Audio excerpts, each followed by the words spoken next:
Yes, Commissioner. Perhaps maybe I must pause to mention something that perhaps I did not include on my statement, that upon receipt of this WhatsApp message with a letter, the first point of contact was to engage the Chief of Staff at the Minister's office. Mr. Nkabinde is a well-known individual to me. I personally called him, understanding that there can never be any letter signed by the minister that does not pass his desk, or at least pass his hand. So I asked about it, whether is he aware, or maybe it's just a fake letter that is created by someone and is circulating. So I asked him if he's aware of such a letter that is disestablishing the team. And his response was yes, he is aware of the letter. In actual fact, his words were, the letter has been going back and forth. Someone crafting it, sending it to the minister, has been corrected. Eventually, it was put under pressure to dispatch it to the Office of the National Commissioner. So the letter, as I saw it, it's a correct letter that was signed by the Minister of Police. So from there, because it was unofficial when I was talking to him when he gave me the response, I then felt at the time what had confused me the most, Commissioner, is because I will expect, obviously, the letters addressed to the National Commissioner, that the National Commissioner will communicate with me about this. I took an opportunity to call him. The National Commissioner must indicate, Commissioner, that he was on leave at the time when I received this letter, when I saw this letter. He was on vacation leave. I cannot remember exact date. It could have been a Tuesday, but it was during the week when this letter came out. A weekend prior to that, which was a Saturday, the National Commissioner and the Minister of Police had visited KwaZulu-Natal province to come and support us as we were mourning the death of one of our colleagues. So there was a funeral that was taking place, that took place at the area of Mpangeni in KwaZulu-Natal. It's a Saturday. And when the funeral ended, the minister, in his own words, was that he's going to rest in the province, he's going to be around the province, so I must be aware of that. And the National Commissioner was going to be starting his leave on Monday, so we all went separate ways. National Commissioner traveled to Pretoria that Saturday evening, and the minister will have gone to his residence in KwaZulu-Natal. It's a Saturday. Sunday goes by, the Monday, I cannot remember the date, but 2 or 3 days later, the letter surfaced. So the National Commissioner has just taken leave. So that's what troubled me, because I find it odd that you cannot have a National Commissioner or the minister writing a letter to the National Commissioner that has got such content and these allegations, if the minister had not discussed this with the National Commissioner somewhere before. Perhaps it's just formalizing the communication that he had had with the National Commissioner.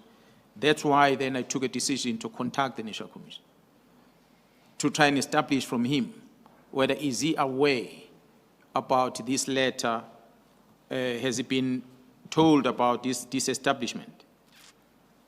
And the National Commissioner's response was that he is on leave, which his leave is going to end on the 14th of January, and he hasn't had an opportunity to consider the content of the letter. But he had nothing to do with the disbandment and of this political killings task team. And he also informed me that the Minister of Police has never sought his advice before taking this decision. So I also advised him that I also had not been engaged about the decision of the minister. So that is the first engagement I had with the National Commissioner as he was on leave. He was still on leave at the time you had that engagement? That is correct.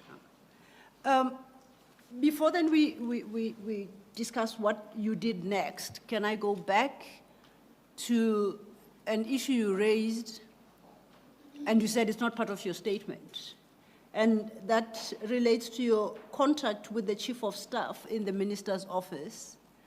And if I recall correctly, you said the chief of staff informed you that the letter was going to and fro. I think those are the words you used. Do you recall that? That's correct. What do you know between who that letter was going to and fro?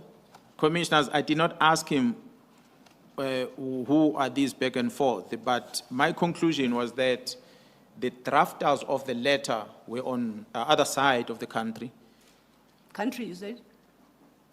The other side of the country, because the minister was in KwaZulu-Natal. Okay.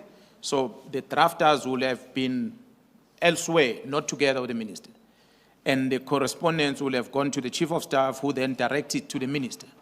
And perhaps the minister will not be happy with some content and he will bring it back to the chief of staff, and the chief of staff will send it to the drafters. That's why the back and forth statement come from. That is my assumption. Okay. And eventually, after the signature was placed on the document, then the chief of staff was, on his own words, pressured to make sure that the National Commissioner's Office receives and acknowledge the receipt on the letter on the day. So he never told me who pressured him to do that. So I guess the investigation will be able to discover where did the letter originate from before the minister signs it. The pressure was on the chief of staff. That is correct, Commissioner, according to his own words.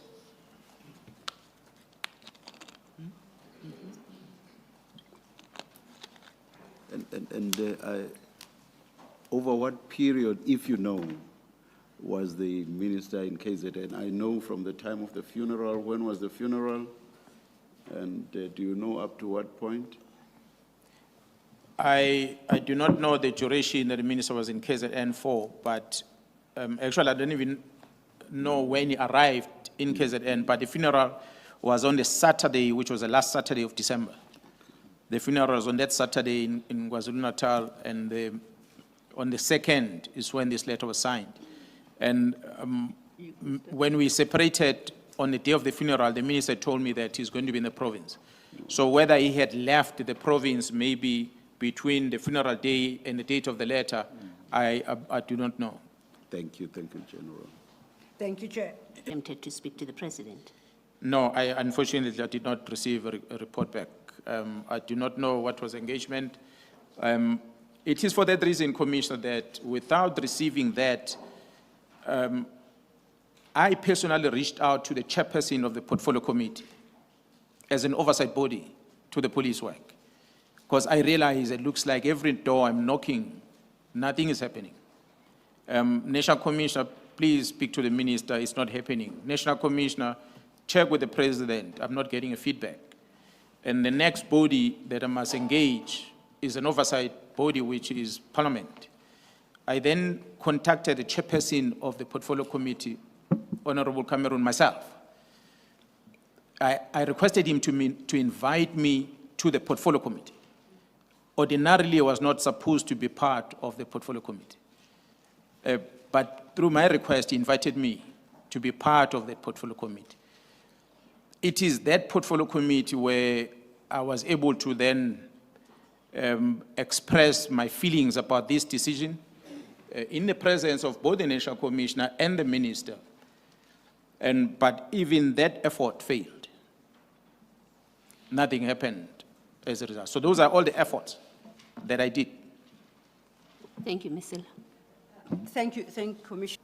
Now, and I did qualify that is your conclusion, and in this paragraph at least, you don't substantiate that conclusion or provide a basis for that conclusion. My question to you is, do you personally have any evidence, or is there anyone within the investigative arm or involved in the investigations who would be able to adduce sufficient evidence to at least support the conclusion you have drawn? Do you know of the existence of such evidence?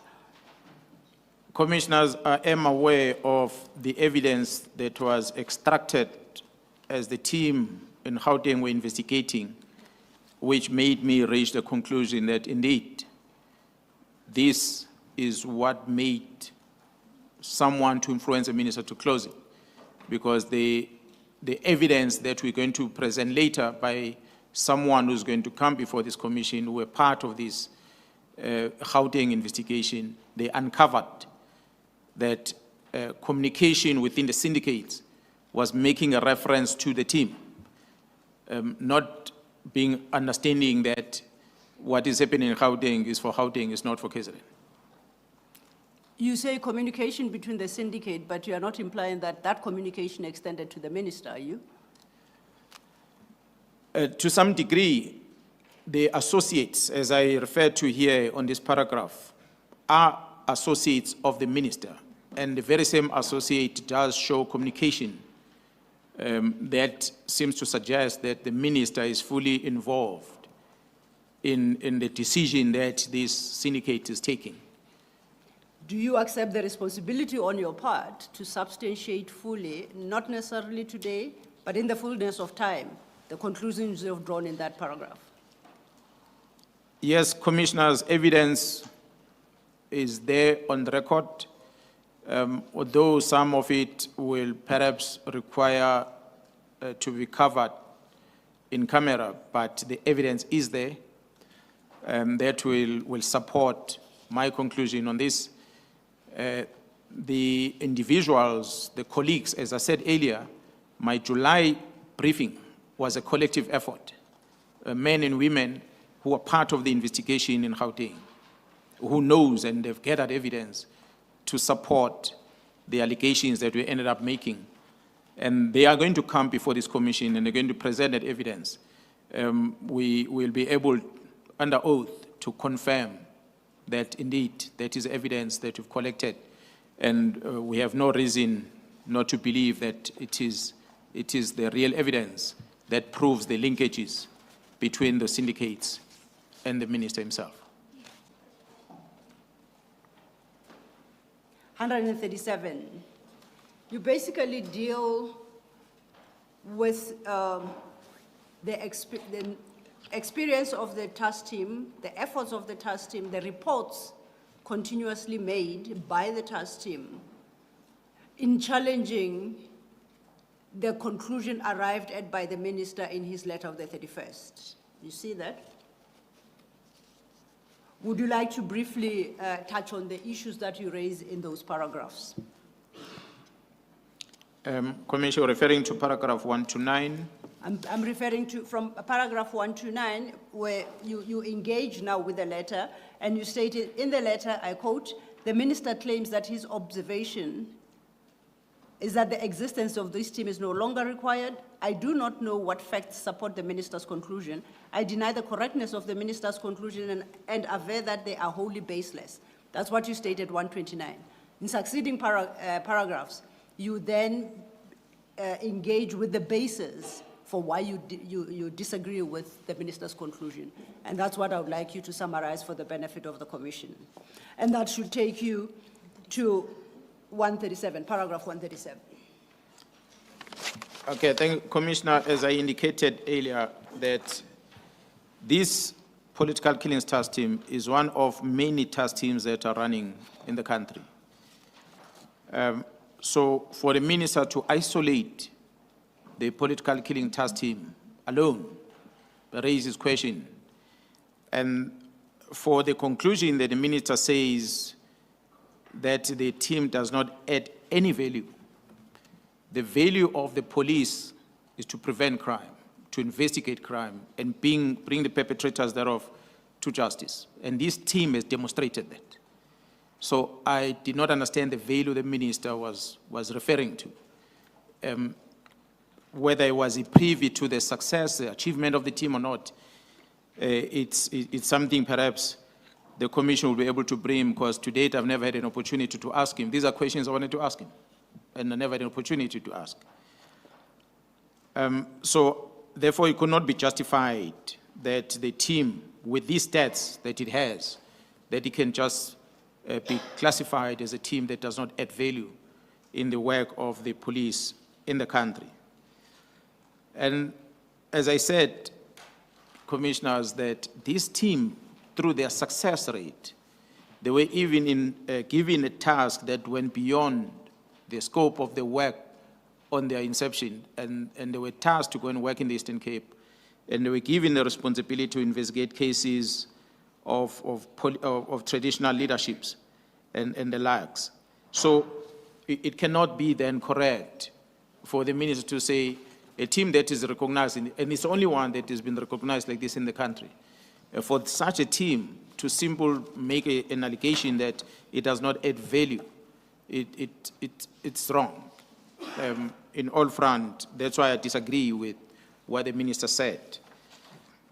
It is simply inconceivable that the entire operational management of the SAPS, under the leadership of the National Commissioner, who will see the value of this team and the efforts, the dedication, the times that these members, officers have spent away from home for years in order to assist in dealing with the reduction of our leaders of our country, the matters of our leaders of our country, that it is therefore seen by a minister as not adding value. So the sacrifice of these police officers, the recognition that the National Commissioner has made over these members, the support and the appreciation that the Interministerial Committee has expressed, including the President himself, when he was briefed about the work of this team, and he expressed it, Commissioners, not only to the IMC at one stage, he spoke directly to the investigator, to the members themselves, where he said, you are doing a good job, when he was briefed. So for all that, for the minister to come and say it doesn't add any value when everyone else is recognizing, was very bizarre, to say the least. We, as a standard practice that I'll do from time to time in the province, commissioners will be to conduct an oversight on different functions that are performed in a province. And it so happened from time to time that we do what we refer to in the province as a case flow management session. And this is where we receive presentation, I receive presentation together with my deputies on different investigations that are running in the province in order to see performance of the investigation team, assess challenges that the team has, so you can support in areas where we need to support. During the session that was held in May, I came to learn that these 121 case dockets had been moved to Pretoria. And that briefing was given to me by a member that was in charge of this political killings task team at the time in KZN, Colonel Matlo, who advised me that when they moved this docket, it was as instruction of J.R. Kumalo, who was a project manager of the political killings task team. That's when I became aware, May 2025. May 2025.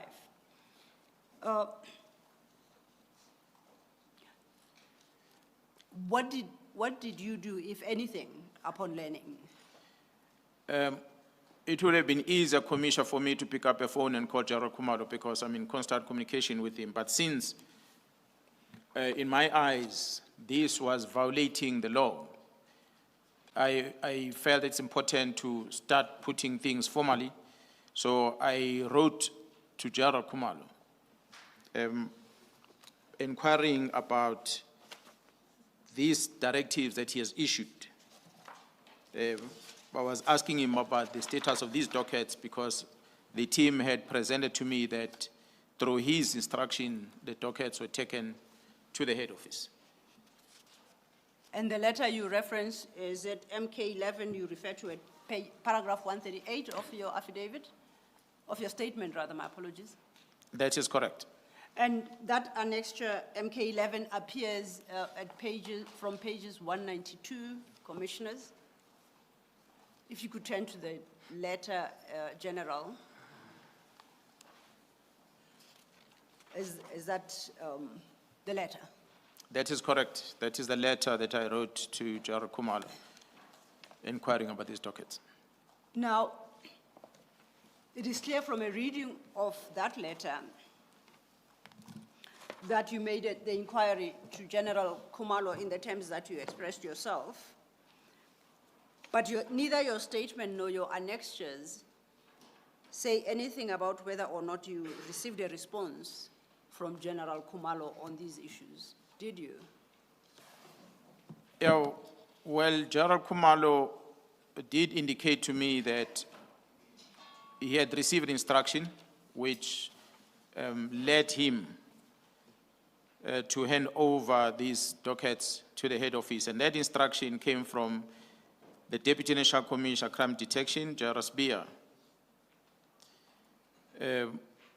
whom, according to the correspondence that was sent to Khumalo, it was not written to me, it was written to Khumalo, instructing Khumalo to bring the dockets, that the Jairus Bia was acting under instruction of the minister on a letter of 31st that was disbanding the team.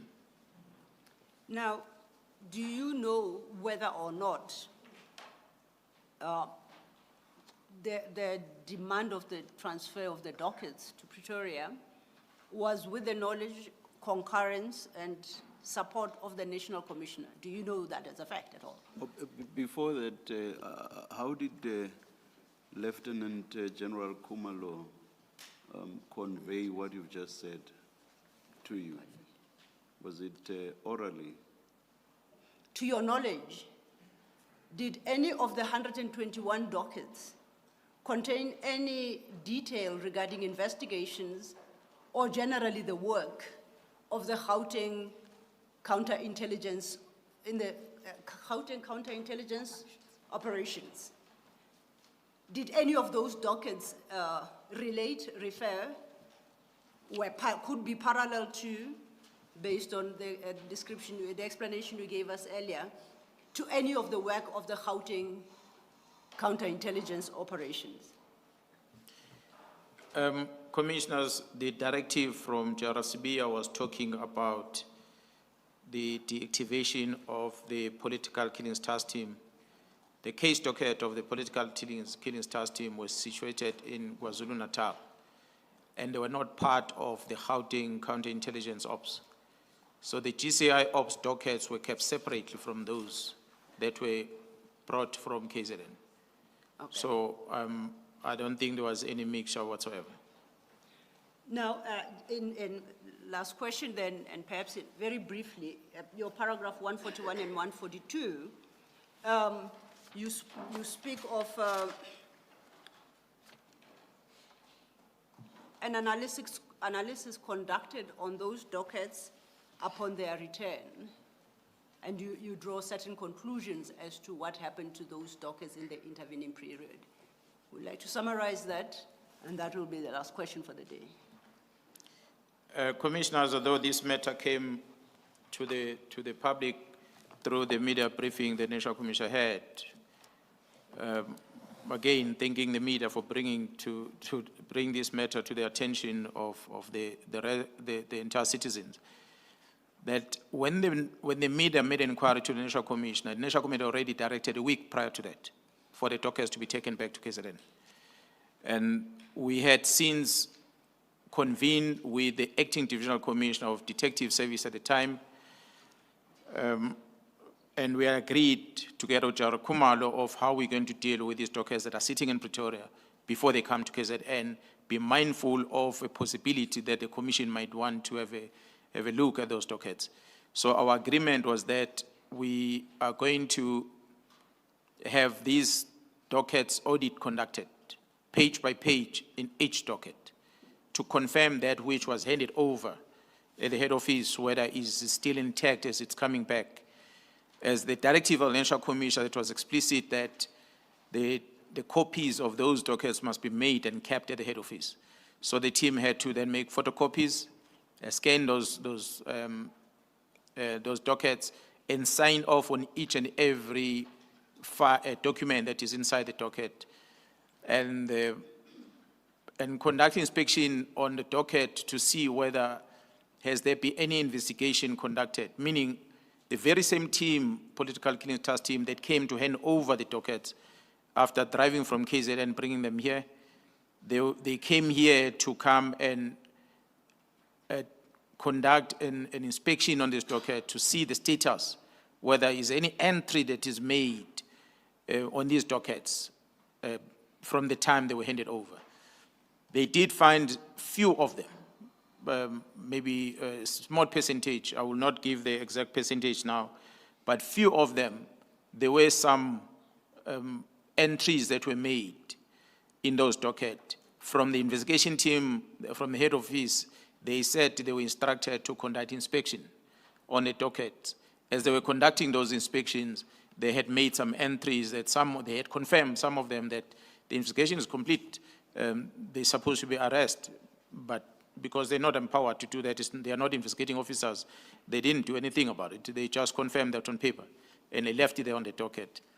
I think only one of the dockets of the Eastern Cape where a contact was made with the victims in that case, but that was just about only thing that was ever done, contact made with the victim to tell them that we are having this case, we're investigating this case, together with the officials in Eastern Cape who were part of the initial investigation. They were also contacted by this head office team, and the entry was made on that case docket.